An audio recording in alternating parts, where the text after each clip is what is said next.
I terminated the ridiculous and incredibly wasteful Green New Deal. যুক্তরাষ্ট্রে থাকবে শুধু দুইটি লিঙ্গ, এক পুরুষ এবং আরেকটি নারী। রাষ্ট্রীয়ভাবে এই দুই লিঙ্গ ছাড়া থাকতে পারবে না আর অন্য কোনো লিঙ্গ। এমনটাই সিদ্ধান্ত নিয়েছে সদ্য শপথ নেওয়া মার্কিন প্রেসিডেন্ট ডোনাল্ড ট্রাম্প। গত 6 নভেম্বর 2025-এ যুক্তরাষ্ট্রের প্রেসিডেন্ট হিসেবে দ্বিতীয়বারের মতো দায়িত্ব পান ডোনাল্ড ট্রাম্প। 20 জানুয়ারি 2025-এ এসে শপথ নিয়েই তৃতীয় লিঙ্গ নিষিদ্ধের নির্বাহী নির্দেশ দেন তিনি।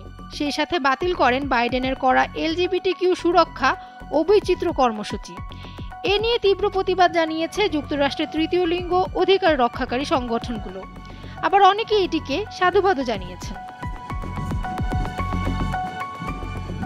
বিশ্বের বুকে স্বাধীনতার জন্য জনপ্রিয় দেশ আমেরিকা এখন অনেকটাই বদলে যাচ্ছে, আর এর মূলে রয়েছেন দেশটির প্রেসিডেন্ট ডোনাল্ড ট্রাম্প। ক্ষমতায় এসে এই নিয়ে বাইডেনের আমলে 78টি আদেশ তিনি বাতিল করেছেন। ব্রিটিশ সংবাদ মাধ্যম বিবিসির প্রতিবেদনে এ তথ্য জানা যায়।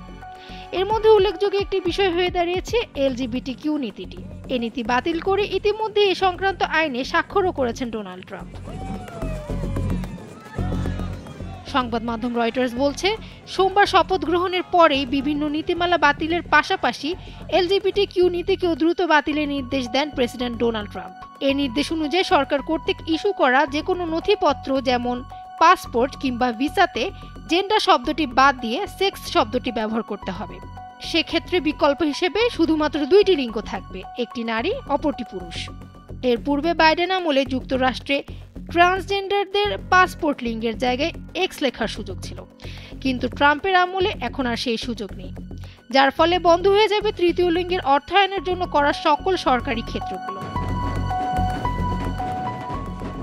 দায়িত্ব গ্রহণ করেই ট্রাম্প বলেন, আজ এবং এখন থেকে যুক্তরাষ্ট্রে আনুষ্ঠানিকভাবে শুধুমাত্র দুইটি লিঙ্গ থাকবে, নারী ও পুরুষ।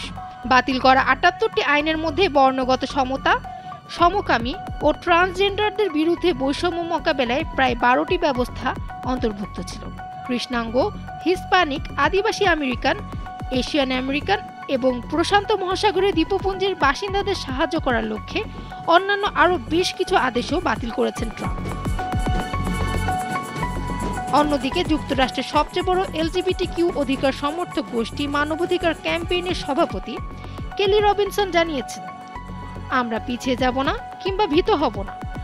আমরা কোথাও যাচ্ছি না এবং আমরা আমাদের সবকিছু দিয়ে এই ক্ষতিকর বিধানগুলির বিরুদ্ধে লড়াই করব। ফামিয়া সুহরাওয়ার্দী, Daily Sun. Nos hemos movilizado miles de personas, no solamente en Lima, sino en todo el Perú, para reclamar y exigir